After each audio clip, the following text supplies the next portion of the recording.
ስለዚህ ይሄን ደፋር ጥያቄ ግን ማንሳት ያለበት መንግስት ነው 170 ኪሎ ሜትር ያስቡት እንደ ግብጽ እኮ በውሃ የሚጫወት ሀገር የለም የጎልፍ እንትናቸውን የሚያጠጡበት ይሄ በስዊስ ካናል ሳይቀር ያልፋል ይላል በባህር ስር ማለት ነው በቱቦ አድርገው አሳልፈውት በስዊስ ካናል በኩል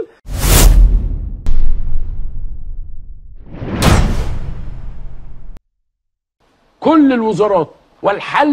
هيكون في يد كل الوزارات ስለዚህ መፍትሄው ያለው በሁሉም ሚኒስትር ቢሮ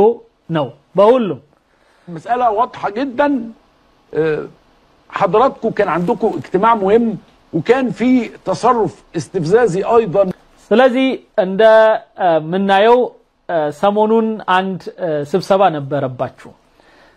ግብጽ እና ኢትዮጵያ ሱዳን እንዲሁም የውሃ ባለቤቶች ተብሎ የናይል ቤዝን ሀገራት ተብለው በተለምዶ የሚጠሩት እኔ ሁሌ አንድ ሪዘርቬሽን አለኝ ኢትዮጵያ የተለየ ቦታ ነው ያላት የራሷ ውሃ ነው ለሌላ ተሰጣለች ከሌላ አንድም የምትቀበለው ወንዝ የለም ስለዚህ ስፔሻል የሆነ ትሪትመንት ያስፈልጋታል ባይነኝ ነኝ ስለዚህ ይሄን ደፋር ጥያቄ ግን ማንሳት ያለበት መንግስት ነው እኛ በግል እናነሳው አንችልም እኛ ጀስት የሚሰማንን መናገር ብቻ ነው ግን እንደ አንድ ሀገር እኔ ሁሉ ጊዜ ይሄ ውሃ ሼር ምናደርገው ይሄ ውሃ የናይል ቤዝን ሀገራት ሁሉ ተሳትፎ የሚያደርጉበት ፍራን ሲሉ ያናዱኛል የኢትዮጵያ ውሃ ማንንም ተሳትፎ ያደርግበት ከኛ ይወጣል ወደ ሱዳን አልፎ ግብጽን አጠጥቶ ወደ ባህር ነው የሚገባው ሌላ ሀገር ከኛ በፊት የለም ስለዚህ እኛ ከሌላ ሀገር ምናገኝበት ሁኔታ የለም ስለዚህ አንድ ድንበር ተሻጋሪ ምትል እንትን አለቻቸው ተርም አለቻቸው እሷንና ድንበር ተሻጋሪ ከሚለው ባሻገር ደግሞ ከሌላ ሀገር ምንም ውሃ ማታገኝ ሀገር ምን ልትባል ትችላለች የሚል አዲስ ምናልባት ሌላ እኛን የሚመስል ሀገር ካለ በአለም ላይ እስኪ ንገሩኝ የምታቋላችሁ የኛን አይነት ባህሪ ያለው ሀገር አለ ወይ በአለም ላይ እሱ ይታይ ከዛ በኋላ እንዴት ነው እነሱን ትሪት የሚያደርጓቸው የሚለው ነገር በአለም ሊታይ ይገባል ቢያስባል من اثيوبيا من يومين الزيارات اللي عملوها للهيئات الدبلوماسيه እንግዲህ ሰሞኑን በኢትዮጵያ የተለያዩ የዲፕሎማሲ አካሎች ወይም ዲፕሎማቶች ኢትዮጵያ ላይ ጉብኝት አድርገው ነበር كلنا الاجتماع اللي حصل እና በዚህ ስብሰባ ውስጥ ኢትዮጵያ ጉንተላ መሰል ተግባር ፈጽማለች ይሄ ጉንተላው ምን ይሆን ده والتصرف اللي عملته اثيوبيا هو الحقيقه في ይሄ እስኪ ኢትዮጵያ ጉንተላ መሰል የሰራችው ነገር አስረዳን ይለዋል አመቻችቶ ነው የሚሰጠው የመስኖ ሚኒስትራቸው የሃኒስ ወይልም ይባላል ስሙ እንደተገለጸው እንግዲህ በቅርቡ የመጨረሻ ላይ የነበረው ሰው ከወጣ በኋላ ቅርብ ጊዜ ነው የገባው አንድ አመት ወይ አንድ አመት ከምናምን ቢሆነው ነው اليومين اللي فاتوا كان عندنا اجتماع استثنائي لوزراء المياه في دول حوض النيل የውሃ ሚኒስትሮች ወይም የውሃና መስኖ ሚኒስትር እነሱ አንድ ላይ ስለሚያያይዙት ነው የአፍሪካ የናይል ቤዝን ሀገራት የውሃ ሚኒስትር ወይም የውሃ ጉዳይ ላይ ያለው የመስኖ የመሳሰሉት የኤነርጂ እነዚህ ሚኒስትሮች ተሰባስበን ነበር በኢትዮጵያ ይሄ ስብሰባው ያለፈው ነው ማለት ነውና ክፍል 2 ነው ይሄ ባለፈው የተወሰነውን አሰምቻቸዋለሁ علشان نناقش مستقبل حوض النيل مبادره حوض النيل اللي هي የወደፊት ናይል ጉዳይ እንዴት ይሁን እነዚህ የናይል ቤዝን ሀገራት የራሳቸው የሆነ ህግጋት በማውጣት ረገድ በመሳሰሉት ምን ያርጉ ምን ይሁኑ ሚለው ላይ ተሰባስበን ነበር شغاله من 1999 وفيها اجتماعات دوليه ይሄ ስብሰባ ከ1999 ጊዜ ጀምሮ ሲታሰብ ሲሄድ ሲንከባለል የመጣ የሆነ ሐሳቤ ነው የኤንቲቢውም ስምምነት የተደረገው ከዚሁ ስሜት ነው يمكن كان حصل فيها بعض المشاكل في سنة 2010 لو تفتكر حضرتك لمثالي ب2010 متستاوس كهونه የኤንቲቢውን ስምምነት ማለት ነው تم التوقيع على اتفاقيه الاطاريه اللي هي معروفه باسم عنتيبي ومصر كانت جمدت عضويتها لان اعترضنا على እናም በዚህ ምክንያት የናይል ቤዝን አባላት የኤንቲቢው ስምምነትን ለማጽደቅ የሚሄዱት አካላት አባል ከመሆን ግብጽ ራሷን አቅባ ነበር ይሄ ማለት ግብጽ በማን አለብኝነት ብቻውን ይሄንን የናይል መጠቀም አለብኝ የሚል እምነት ስላላት በናይል ቤዝን ሀገራት በሙሉ ሲሰባሰቡ ያማታል ምክንያቱም ሁሉም የራሱን መብት ይጠይቃል ያ መብት ከተጠየቀ ደግሞ እሷ ምንም ቦታ አይኖራትም ወይም ቢኖራትም እንደ ጽድቅ ነው የሚሆነው ማለት እኛ አሳልፈን ምን ሰጣትን ዋርፋ ይመቀበል እንጂ ከዛም ደግሞ ሩሉን አብዛኛው ምን ወስደው እኛ ነን እና ሌላ ውሃ ያላቸው እና ዩጋንዳ ሌሎችም ሀገራት ናቸው ይሄንን ስለማትፈልግ ያላት ድል ማምለጥ ነው ውይይት ሲደረግ ተሰማለች ትንሽ ግን ማይመቻት ነገር ሲሆን ላጥ ያለች ትወጣለች ልክ እንደ ኢንቲቪው ስምነት ማለት قعدت سنين ما بتحضرش من 2010 ከዛ ከ2010 ጀምሮ የኢንቲቪ ስምነት ላይ መታ አጣቀም አመታት እንዲህ አይነት ስብሰባ ላይ ገብታ አጣቀም ይላል ልክ ነው ومصر مجمده عضويتها ومش مجمده عضويتها ولكن مجمده حضور الفريق الفني لهذه الاجتماعات ولكن ስለዚህ ለእንደዚህ አይነቱ ስብስብ የቴክኒክ እንትን አባላት ስብሰባ ራሷን አታቀርብም ነበር አትገባም ነበር ሙሉ በሙሉ ራሷን አውጥታ ነበር يعني اتفتح لنا بصيص من الامل ان والله الدول عندها الاستعداد ل انها تقعد مع الدول التي لم توقع على الاتفاقيه الاطاريه ከዛ በኋላ ግን ራሳቸው ኢትዮጵያኖቹ ናቸው አሁን እድሉን የከፈቱት የአፍሪካ ሀገራት እነዚህ የናይል ቤዝን ሳቢው ያላቸው እነሱ ናቸው እድሉን የከፈቱት መተው አሁን እናንተ ያልፈረማችሁ ሀገራትም ስብሰባው ላይ መምጣት ትችላላችሁ መዋየት ትችላላችሁ የሚለውን እንትን እድል ከፈቱልን አለ اللي هي عن تيبي من 2010 تشوف ايه مشاكلهم وايه اعتراضاتهم ونفتح الموضوع تاني وده كان ስለዚህ ምንድነው ችግራችሁ ለምንድነው ኢንቲቪውን ስምነት ምትሸሹት የመሳሰሉትን ነገር እንድናስረዳ እድል ሰጡን ነው የሚለው هي نجاح للفريق الدبلوماسي المصري من وزارة الخارجية ومن وزارة الري مع بعض ان احنا نوصل لهذه المرحلة ስለዚህ አሁንም ከግብጽ ከሱዳን የመስኖና የውሃ ሚኒስትሮች ሌሎችም ጋራ አብረን እስኪ አንድ መፍትሄ ሊመጣ ይችላል የሚል እሳቤ ይዘን ስብሰባውን ገባን اول ما شفنا ان في خطوة ايجابية قلنا هنبتدي نحضر ونتجاوب ونشوف يمكن نوصل لوضع مختلف وضع ምክንያቱም መጀመሪያ ሲታየን የሆነ አንድ መፍትሄ ሊያመጣ የሚችል ነገር የሚመስልና እንደው እስኪ የሆነ ጥቅም ከተገኘ ብለን ነበር ይሄድ ነው الطريق لمستقبل حوض النيل በተለይ የወደፊት የውሃው ባለቤት አካላት ጉዳይ ጋር በተያያዘ ራሳቸውን ባለቤት አድርገው ነው በነገራችን ላይ የሚቆጥሩት حوض النيل እኛም አለንም አንድ ጠብታ ማይሳተፉ الحقيقة اثيوبيا بتنزعج جدا لما بتلاقينا بنقرب من دول حوض النيل ኢትዮጵያ ግን ሁሉ ጊዜ እኛ ከናይል ቤዝን አጋራት ጋራ ስንጠጋ ኢትዮጵያ ይከፋታል ይሄው ከባድ ወንጀላ ነው ምክንያቱም እሱ ራሱ እንደተናገረው መጨረሻ ላይ የሚጋጭ ነው የሚሆነው ንግግሩ አሁን ራሱ ሲናገር ጥሪውን አቀረቡልናል ዋና ይሄንን ጉዳይ እኮ ምትይዘው ኢትዮጵያ ናት በአሁኑ ሰዓት ላይና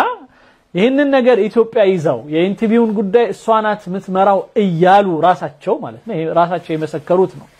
ስለዚህ ይሄን ይያሉ እንዴት ብሎ ነው እንደገና ጥሪው ተደርጎለት ከመጣ በኋላ ኢትዮጵያ ግን ይከፋታል እኛ ወደ አፍሪካዎች ስንጠጋ ይለናል فبتحاول دايما ان هي يعني تخلق جبهة ضد مصر تحاول تقنع العالم ሁሉ ጊዜ እኛን በተቃራኒ ሌሎችን በማነሳሳት የራሷ ግሩፕ የራሷ እንትን ምንድነው አባላት እና የራሷ አንድ ሰርክል እየፈጠረች እኛን የማግለል ስራ ትሰራለች علم ان الموضوع مش اثيوبيا ضد مصر والسودان لان كده تخسر المعركة ስለዚህ ጉዳዩን ምንድነው ማድረግ የምትፈልገው ኢትዮጵያ ከኢትዮጵያ ጀርባ ግብጽና ሱዳን ከሚለው ሳይሆን ይሄን ካረገች ትከስራለች ምክንያቱም ሌሎቹ አፍሪካውያኖች ስለማያግዟት ለማለት ፈልገው ነው ሶ ምን ታረጋለች ኢትዮጵያ افريقيا امام العالم العربي بالظبط ስለዚህ ምንድነው ኢትዮጵያ የምትፈልገው አፍሪካና አረብ የሚባል ግሩፕ መፍጠር ትፈልጋለች ይሄን ግን የሚያደርገው ማን ነው በትክክሉ ካየነው ይሄን እየፈጠሩ ያሉት እነሱ ናቸው አፍሪካዊነት ስሜት እንደሌላቸው ብዙ ጊዜ አፍሪካውያኖችን ጦጣ ምናምን ያሉ የሚሳደቡ ዝንጀሮ ምናምን ያሉ የሚሳደቡ ጥቁር መልክ ያላቸውን ሰዎች እኛን ሳይቀር ሁሌ የሚሰድቡን بيبان لنا في ان احنا مثلا جاء اجتماع دول حوض النيل ليس لهم اي علاقه بالسد الاثيوبي ስለዚህ እኛ ምናቀው እና ኢትዮጵያም እንድታቅ የሚፈልገው ይልና የናይል ቤዝን ሀገራት ከህዳሴ ግድቡ ጋራ ምንም ግንኙነት የላቸውም ይላል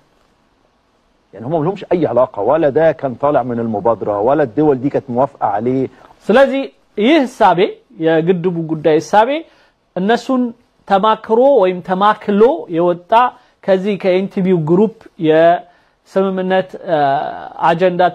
ተደርሶበት የተወሰደ እርምጃ አይደለም ግድቡ እነሱም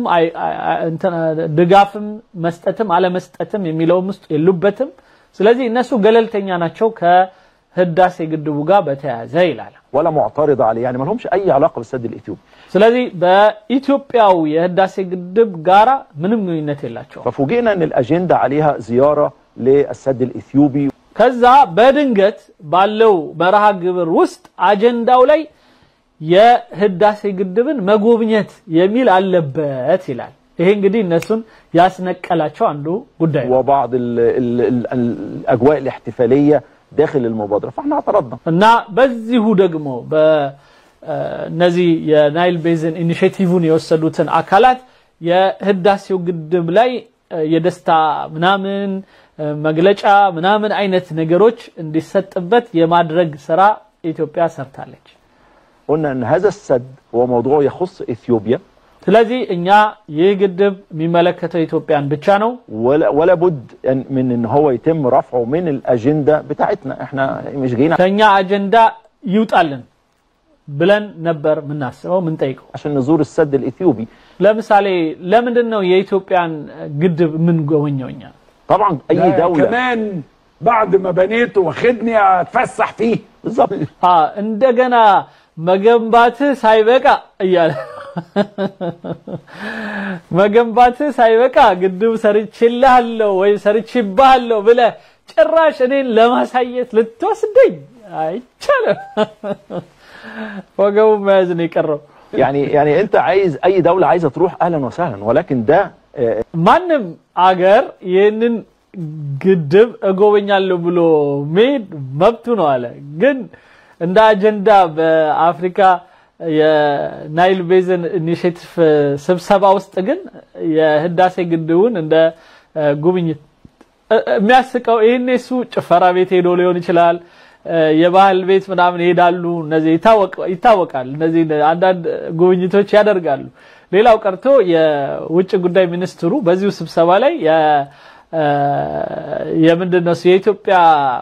የኤግዚቢሽን ማዕከል አዲስ የተሰራው እሱን ለመጎብኘትና የሱን እንደዚሁ አንዳንድ የሆኑ ባዛር ምናምኖች አሉ እሱን ለማየት መጥቶ ነበር እኔ ከጎኑ ነበርኩ አይቻለሁ የውጭ ጉዳይ ሚኒስትሩ ስለዚህ ሁሉ ጊዜም አንድ ሀገር የራሷ የሆነ ልክ የአፍሪካ ህብረት ሲዘጋጅ የአፍሪካ ህብረት ሀገራት የተለያዩ ኢትዮጵያ ውስጥ ያሉ ያድዋን ጨምሮ ሌሎችንም ቦታ ጎብኝተዋል ስለዚህ ይሄ የተለመደ ምንም ችግር የሌለው ነገር ነው እነሱም ያደርጉታል የተለያዩ ቦታ ይወስዳሉ ምናምን ሸርመሸህ የምንድነው ስሙ የኢንቫይሮንመንት ምናምን ስብሰባ ብለው ጠርተው ግን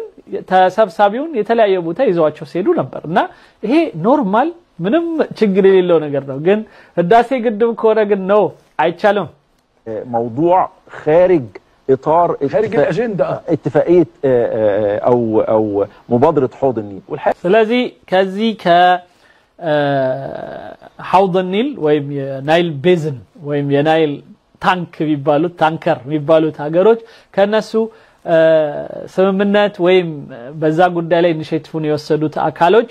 የስብሰባ አጀንዳው የወጣ ጉዳይ ነው የተሰራብን هذه مش اول مره يعني العديد من المراسلات او الاجتماعات اللي يتم اثاره ان هذا السد بيعبر عن دول ይሄ ብቻ አይደለም ማለት በየስብሰባው በየፕሮግራሞቹ ይሄ ህዳሴ ግድብ ሊያመጣ የሚችለው ጥቅም ለአፍሪካ የሚውለው ውለታ ለአፍሪካ ምና እውነት ነው እኮ ከአፍሪካ አንደኛ ነው ስንል ግድቡን ምንድነው ከኤሌክትሪክ ማመንጨት አኳያ ማለት ነው 6000 ወይም 5170 ምናምን እስከ 6000 ሜጋዋት ያመርታል ተብሎ ሲጠበቅ ያ ለአፍሪካም ስም መጠሪያ ነው ምክንያቱም ኢትዮጵያ የአፍሪካ ህብረት መቀመጫ ከመሆኑ አኳያ አንድ አፍሪካ ውስጥ ያለ ሀገር ከመሆኑ አኳያ ሌላ ቀርቶ ግብጽም እኮ የአፍሪካ አንድ ሀብት ተደርጋ ነው ብሪክስ ውስጥ ሲመረጡ ኢትዮጵያ ነሷ የሚመርጧቸው ከህዝብ ብዛት አኳያ ካላቸው የሪሶርስ አኳያ ካላቸው ሌላም حساب ውስጥ የሚገቡ ነገሮች አሉ አንዱ ይሄ ነው وللمنبع وان هذا السد هو التنميه للدول الافريقيه وتسويقه على انه هو ከዛ ይሄንን ግድብ መሸጥ በቃ እንትን ይሄ ለአፍሪካ ሁሉ የሚሆን ነው ለአፍሪካ ሁሉ መብራት የሚሰጥ ነው ምናምን ይያሉ አካብደው ጨረሱናል هو سد افريقيا او سد دول حوض النيل الحقيقه ስለዚህ ግድቡ እንዳለ የአፍሪካ ግድብ ተደርጎ ሲሳለልን ነበር ይላል ده هو ده الاعتراض انما اي ይሄንን ነው እኛ ደግሞ የተቃወምነው حد عايز يزور من اي دوله هم حرين احنا بالتاكيد አሁንም ደግሞ ማንም ሰው ነፃ ነው ሄዶ መጎብኘት ይችላል ከዛ ከተሰበሰበ مرحبين بحاجه زي كده ይሄ ደንበኛ ቅናተኛ ሰው የሚያወራው ወሬ ነው አክቹአሊ በጣም ይቅርታ አድርጉልኝና ሰው እንዴት ይሄን ያህል ይቃጠላል አንድን የሆነ አንድ ሀገር ላይ የተሰራን መልካም ፕሮጀክት ጎብኙልኝ ስላለ ያ ኢትዮጵያ ወይም ጠቅላይ ሚኒስትር ይሄን ያህል በጣም መናደድ አልገባኝም برنامج او احنا اساسا نزوره ولكن فهو ده كان الاعتراض وهو ده الشد والجذب اللي حصل ولكن خلينا اقول في ስለዚህ በዚህ ጉዳይ ላይ በጣም ብዙ መሳሳብ ነበረ እኛ ነደም ብለናል ለመሳሰሉት የተለያዩ ተቃውሞች ያስነሳ ነው ከዚህ አኳያ ነው ይለናል فئه حوض النيل او مبادره حوض النيل احنا في مسار كده مدته 9 شهور هيناقشوا الشواغل بتاعتنا مصر والكونغو والسودان وكينيا ليه ما وقعتوش على الاتفاقيه الاطاريه وعايزين ايه يمكن نصل الى خارطه الطريق للتحرك مع بعض في المستقبل ስለዚህ I think ዩጋንዳ ኬንያ ግብጽ ሱዳን እነዚህ ናቸው አሁን ያልፈረሙት በፓርላማቸውም ያላጸደቁ የፈረሙ ሆነው ደግሞ ፓርላማም ያላጸደቁ አሉ ስለዚህ እንደነዚህ አይነት ሀገራት ለምንድነው በዚህ የኢንቲቢው ስምምነት ላይ ያልፈረማችሁት ምንድነው የጎደላችሁ ምንድነው ያስቆረፋችሁ በሚለው 9 ወር ጊዜ ተወስዶበት ጉዳዩ እንደገና እንዲመረመር እንዲጠና ሁሉ ማሳቡን እንዲያካትት የሚል ውሳኔ ላይ ነበር የተደረሰው ነው احنا بنعمل ايه بقى واضح ان احنا مش مستنيين منهم يقفلوا ولا يفتحوا مصر ስለዚህ እሺ ምን እናደርገኛ መቼም እርግጠኛ ነኝ ከዚህ በኋላ ውሃውን ይዘውት ሲያበቁ ሲፈልጉ ሲከፍቱ ሲፈልጉ ሲዘጉ በጉዳዩ ላይ እንደፈለጉ እንዲሆኑ መቼም እንፈቅድላቸው አይመስልኝም አይደል እንዴት ነው ምናደርገው ምን እናደርግ ጥያቄ ያስቀር بتتعامل على انها توفر المياه بالنسبه لها ومش للشعب ومش للشرب ولكن ايضا للاستثمار والتوسعات واحنا شايفين ان الدوله بتمضي قدما في هذا الامر انا كنت بتكلم ناس في مستقبل مصر بيتكلموا على يعني التوسع في الاراضي الزراعيه እና አሁን ምንድነው እኛ የምናረጋው ብዙ ነገሮች እያሰብን ነው በጣም ሰፋፊ እርሻዎች እናስባለን ሰፋፊ የሆኑ ፕሮጀክቶችን አቅደናል በዚህ ከውሃ ጋር ተያይዞ ስለዚህ እነዛ ሁሉ ፕሮጀክቶቻችንን ምን ልናረጋቸው ነው የራሳቸው ነገር በጣም ያሳስባቸዋል ማሻአላ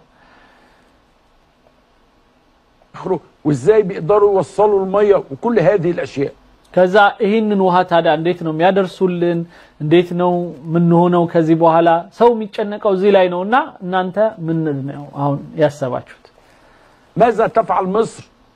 اولا لتعويض النقص لان احنا عندنا نقص احنا الميه اللي عندنا دي اصلا قليله አሁን እኛ ያለው ራሱ ውሃ አይበቃንም ስለዚህ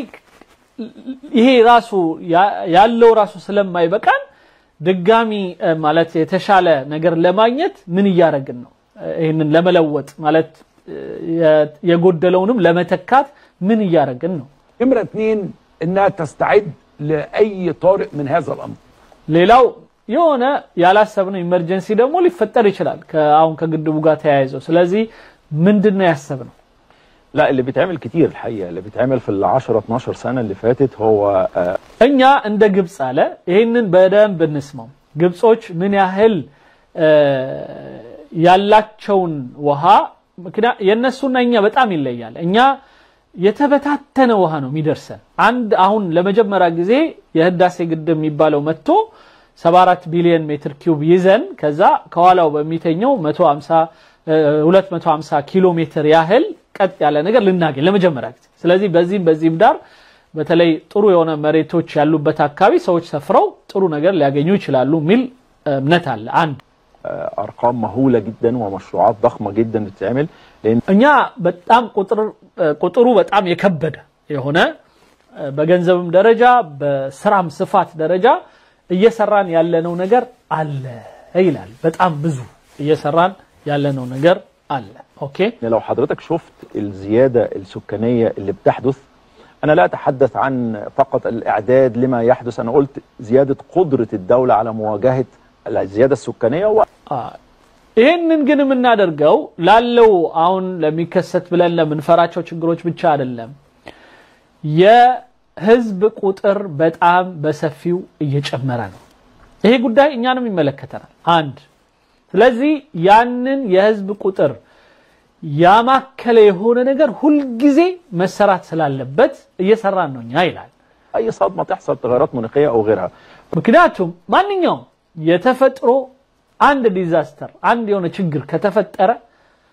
አንድ ኢመርጀንሲ ነገር ከተፈጠረ በጣም አደጋ ስለሚሆን ለዛ ሁሌ ዝግጁ ነን። فبالتالي الدوله ادركت ده ان انا كل سنه بيزيد عدد السكان عندي مليون ونص. انا كده محتاج ما يزيد بالظبط، يعني هم المليون ونص اللي بيزيدوا كل سنه دول በየአመቱ የኛ የግብጽ ቁጥር 1.5 ሚሊዮን ሰው ይጨምራል በየአመቱ። ስለዚህ ኢትዮጵያም ኦልሞስት ዘ ሴም ነው። ኢትዮጵያና ግብጽ እኩል ነው ኦልሞስት ሬሽዮ የህዝብ ብዛት ጭማሪው። اكتر او اقل هم مش محتاجين ميه، ده احنا لو اديناهم حد الفقر المائي اللي هو 1000 متر مكعب في السنه يبقى احنا محتاجين كل سنه مليار ونص جديد. ስለዚህ እያንዳንዱ የሚወለደው ሰው አንዳንድ ሺህ ሊትር እንኳን አንዳንድ ሺህ ሜትር ኪዩብ ቢፈልግ 1.5 ሚሊዮን በአመት ያስፈልገናል ማለት ለነዚህ ሰዎች ውሃ። ስለዚህ ይሄንን ውሃ ከየት ነው የምናመጣው? እንደዚህ ነው እንግዲህ አሁን ስታቲስቲክስ ተሰራለህ። በስታቲስቲክሱ ልክ ደግሞ ያለን የሪሶርስ እንዴት ነው የምታከፋፍለው የመሳሰሉት ተብሎ ይታሰባል። እና እንዲህ ነው አገራት የሚያስቡት በአለም ላይ። مليار ونص متر مكعب جديد لو اديناهم نص حد الفقر المائي زي ما احنا عايشين واحنا بنعيش ب 500 والدنيا ماشيه كويس في مصر، فلو اديناهم كده هيبقى محتاج 3/4 مليار متر مكعب. احنا بناخد ስለዚህ ቢያንስ ግማሽ እንኳን ነው ምን የሰው ልጆች ከሚያገኙት 1000 በቂ የሆነው ሜትር ኪዩብ ኦኬ 5-6 እናገኝ 500-600 እንኳን ይበቃናል ብለን አቻችለን እንሂድ። አሁን እንደምንሄደው ብንል እንኳን በትንሹ የዚህ አሁን የጠቀስነውን ቁጥር ግማሽ እና ከዛ በላይ ቢሊዮን ሜትር ኪዩብ ውሃ ያስፈልገናል ማለት ነው። نص الحد بتاع الفقر. يعني نسبة المواطن المصري نص اللي المفروض ياخده بالظبط. ስለዚህ አሁን ያልክ ያለው ግብጽ እየወሰደ ያለው የውሃ ድርሻው በአሁኑ ሰዓት ላይ አንድ ሰው ማግኘት ካለበት ግማሽ ነው ያገኘ ያለው። እንግዲህ አስቡት እንደ ግብጽ እኮ በውሃ የሚጫወት ሀገር የለም። የጎልፍ እንትናቸውን የሚያጠጡበት መሬታቸውን ሌላው ቀርቶ አስፋልታቸውን የሚያጥቡ ሰዎች ናቸው። መኪና መሳ ውሃ እንደነሱ የሚያባክን ሰው የለም በዚህ ምድር ላይ ሳስበውና እንደዛም ሆኖ ግን የምንጠቀመው ለአንድ ሰው በዓለም افريج ከተመደበልን ግማሽ ብቻ ነው የምንጠቀመው ይለናል። يعني احنا المفروض الحد الفقر المائي 1000 متر مكعب، نصيب حضرتك ونصيبي ونصيب كل واحد عايش على ارض مصر. بشرب ميه كتير قوي بس مش بس الشرب، احنا لما بنقول النصيب بيدخل فيه في كل حاجه، نصيب حضرتك في الزراعه طبعا. اكل መጠጥ ብቻም ሳይሆን እርሻ ምንም አካቶ አንድ ሰው 1000 متر كيوب ماينت علبت بعمت ريشو مالت، لان كل الاكل اللي بناكله داخل فيه كميات ميه كبيره في زراعته. هي ميه بشكل غير مباشر. بالظبط، الميه الافتراضيه والميه المباشره اللي احنا بنشربها. فبالتالي ሁሉም በስንዴ ውስጥ በምግብ ውስጥ ያለው ውሃ ጨምሮ ነው እንግዲህ ተዋጥቶ አንድ ሰው አንድ አመት ሊፈጅ የሚችለው ሊወስድ የሚችለውን ሬሽዮ ምን ነው احنا كل واحد فينا محتاج 1000 متر مكعب المتاح لينا النهارده 500 530 المتاح اللي احنا عايشين بيه عشان كده احنا بندير المنظومه لازم اقول بكفاءه ስለዚህ አንድ ሰው 1030 ማግኘት ያለበት እኛ 530 ብቻ ነው ያገኘን ያለ ነው ይላል كفاءه عاليه جدا ومهما حد يكلمني على ان الفلاح مازال بيزرع بالغمر يا سيدي ما الميه دي ما راحتش الميه دي بتنزل تحت الارض بنجمعها بمواسير بنسميها الصرف ሌላው ቀርቶ አንዳንዶች ውሃ ባከናችሁ በغمر ምናለ ይሄ በውሃ መንቦጫረቅ በሚባል ደረጃ እንደ ሩዝ ምናምን አይነት እርሻዎች በጣም ውሃ ይፈልጋሉና ለዛ ተብሎ በዛ መልኩ ያጠጡ የሚጠቀሙ አሉ ከተባለም እነሱ ውሃው መሬት ከሰመጠ በኋላ መልሰን እንወስደዋለን ስለዚህ ድጋሚ እንጠቀመዋለን ነው ይሄንንም አንዱ ፕሮጀክት ነው መሬት የጠጣውን ውሃ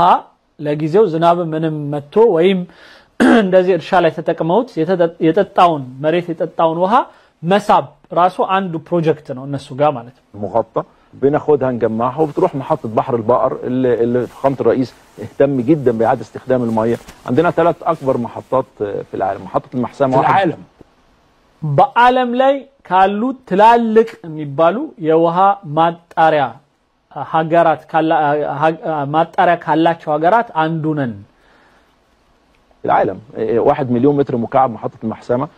جينيس ريكورد كانت محطه بحر البقر 5.6 مليون متر مكعب في اليوم جت المحطه 5 እስከ 6 ሚሊዮን ሜትር ኪዩብ በቀን የሚያጣራ ራሱን የቻለ ደግሞ አንድ አለ ይሄ በዓለም ዩኔስኮ ላይ ሁሉ የተመዘገበ የሆነ አንድ ማጣሪያ አለን اللي بعدها الدلتا الجديده 7.5 مليون متر مكعب انا سامع ሌላው 7.5 እንደዛው دلتا አዲሱ ቦታ ላይ ያስቀመጥነው ሌላ ማጣሪያ አለን دلتا جديده دي اعجاز بالظبط فالدلتا دلتا جديده ማለት ሚራክል ነው ይላል ያኛው ሲያጋግል يس ميراكل جديده في الانتنشن يعني او الخطه ان احنا نزرع مليون فدان اقل قليلا او اكثر قليلا ምክንያቱም እኛ ምናስበው ከዚህ በኋላ እስከ 1 ሚሊዮን ሄክታር ተጨማሪ አሁን ካለው የእርሻ መጠን ለማሳደግ ስለምንፈልግ ይላል بمحطه الدلتا ودي جت منين جت من الصرف الزراعي اللي بياخده من الفلاحين ይሄ እንግዲህ ያስቡት 2 ቢሊዮን ሜትር ኪዩብ ይላል ውሃ አጣርቶ የሚሰጣቸው በቀን قاعد ما تروي ونجمعه لاعاده تدوير المياه بالظبط ونجمعه بمسارات لغايه بتمشي 170 كيلو ወደ የሰበሰብነውን ከርሻም ከተለያየ ከመጸዳጃ ወጥቶኛ ጋር የሚመጣውንም ውሃ እንደዛው አሰባስበን አጣርተን ምን ብለን ወደ 170 ኪሎ ሜትር ወንዝ ሰርተንለታል 170 ኪሎ ሜትር ወንዝና እንደዚህ ምንድነው ስሙ መፍሰሻ እንደመስኖ በዚህም በኩል ታችም ሲሚንቶ የተሰራለት ማለት ውሃው እንዳይባክን ተደርጎ ማለት اللي هو بقى معروف عليه بالنهر ولكنها كلها دلوقتي ميه اعاده استخدام تروح الدلتا الجديد አሁን ላይ አዲስ ወንዝ ብለን የምንጠራው የሰራነው ግን ሁሉም ከመሬት ውስጥ መጠን ከናይል ውሃም ላይ እንደዛው ከባህር ያጣራነውን ውሃ ከመጸዳዳትም የወጣው እንደገና የተጠቀሙትን 4 ጊዜ ነው የሚጠቀሙት ባይዘው 4 ጊዜ እንደገና እየደጋገሙ 55.5ቱን 4 ጊዜ እንደግማለን ካሉ ስንት ዋላቸው ማለት ነው ስለዚህ እኛ ራሱ ውሸታቸውን እንደሆነ ለማውጣት ቁጥሩን መስራት ይቻላል አሁን አንዳንዴ ባለፈው 100 ሚሊዮን በሬ ያላችሁ እና እነሱ የሚጠጡት ውሃ ምናም ብለው በጣም አብዝተው ሲናገሩ ነበርና ውሸት መሆኑን የደረስንበት አንድ በሬ ስንት ሊትር ይጠጣል ምናም ብለን አሰላነውና መጨረሻ ላይ በአመት ለካ 2 ቢሊዮን ብቻ ሜትር ኪዩብ ውሃ ነው የሚጠጡት የኛ 100 እንኳን ሚሊዮን ሰው በሬ ቢኖረን ሁሉም በጣም ሆዳም ቢሆኑ እንኳን እና እንዲህ አይነት የቁጥር ውሸት እንይዛቸዋል ስለዚህ አሁንም 55.5ቱን አንደኛ 4 ጊዜ እንጠቀመዋለን ብለዋል 4 ጊዜ ማለት ስንት ማለት ነው 55.5 በ50 እንኳን ከሄድን 200 ቢሊዮን ሜትር ኪዩብ አላቸው ማለት ነው ለከነኝ 200 ቢሊዮን ሜትር ኪዩብ ካለ 200 ቢሊዮን ሜትር ኪዩብ ለ105 ሚሊዮን ሰው ስናካፍለው ስንት ይደርሰዋል ለርሻውም ለምኑም ይሄንን ስሩልኝ ሂሳብ እስከዛው ድረስ جديده في غرب مصر يتم معالجتها لزراعه مليون فدان كله يعني. ስለዚህ አሁን ላይ እንዴ ምናዘጋጃቸው እነዚህ ሁሉ ማጣት الدلتا الجديد ቢሉት አዲሱ የውሃ ማጣሪያ እንትናቸው ነው ማዕከላቸው ነው እና ውሃውን አጣርተን 1 ሚሊዮን ፈዳን ነው ሚሉት ኦልሞስት ወደ 700 ምናምን አካባቢ 700 ምናምን ሺህ ሄክታር ማለት دي في حقيقة الأمر هم جزء من 55 مليار لتر بتوعنا بالظبط 5. ስለዚህ ይሄ በሙሉ ከ55.5 ቢሊዮን ሜትር ኪዩባችን ጋር የተያያዘ ነው አይደል ይለዋል አዎ 50 مليار متر مكعب بنعيد استخدامهم تاني يعني احنا بنعيد استخدامهم اكثر من مرة على مدار الشبكة. الجزء الثاني محطة المحسمة እነዚህን አራት ጊዜ ነው የሚለው ሌላ ቦታ ላይ አሁን ዛሬ ከአንድ ጊዜ በላይ ደጋግመን ይላል ሌላ ቦታ ላይ አራት ጊዜ ብሏል ስለዚህ ቅድም ያልኩትን ቁጥር ማለት ነው بحر البقر بيتم معالجة المياه في المحطتين دول بتعدي من تحت قناة السويس بصحارات والصحارات دي بتروح لسينا عشان ايوت سألون አያችሁት ዋው እንዴት እንደሚወስዱት ይሄ በስዊስ ካናል ሳይቀር ያልፋል ይላል በባህር ስር ማለት ነው በቱቦ አድርገው አሳልፈውት በስዊስ ካናል በኩል ወደ ሌላ ከተማም ይወስደውታል ማለት ነው تعمر نص مليون فدان ይሄ ደግሞ ሌላ ግማሽ ሚሊዮን የሆነ ይሄ محطة بقر ይለዋል محطة محصمة ይሉታል محطة فلانية كذا 4-5 እንትን ያላቸው ትላልቅ የሆኑ የማጣሪያ ቦታ ነው ያላቸው بالضبط يعني ده ይሰራሉ ስለሚሰሩ ያው እዩት ይሰራሉ ነው ይባለው እንደ ጉድ ይሰሩታል مثلا شايفه دلوقتي مسار اللي بينقل ميه الصرف الزراعي بينقل ميه الصرف الزراعي ل ده صورة من الواقع ده واقع ده ይሄ ዋናው ከዋና በህይወት ያለ የሚታይ ነገር ነው እናሳያችሁ ያለ ነው ከመጸዳጃ ከምናም ሰዎች ተጠቅመው የወጣውን ውሃ መልሶ አጥርቶ በዚህ አይነት መልኩ ንጹህ ወንዝ አድርጎ ለእርሻ ማከፋፈል ማለት ነው 170 ኪሎ ሜትር ሰዎች እንግዲህ እንደዚህ ቀድመውናል በእኛ ውሃ አራቴም እየደገሙ እየተጠቀሙት እንደገና ራሱን እያባዙ ተጨማሪ ያለ ባህርም አላቸው ከባህርም ያጸዱ ብቻ ሌት ተቀን አያርፉም ንብ በሏቸው እየሰሩ ነው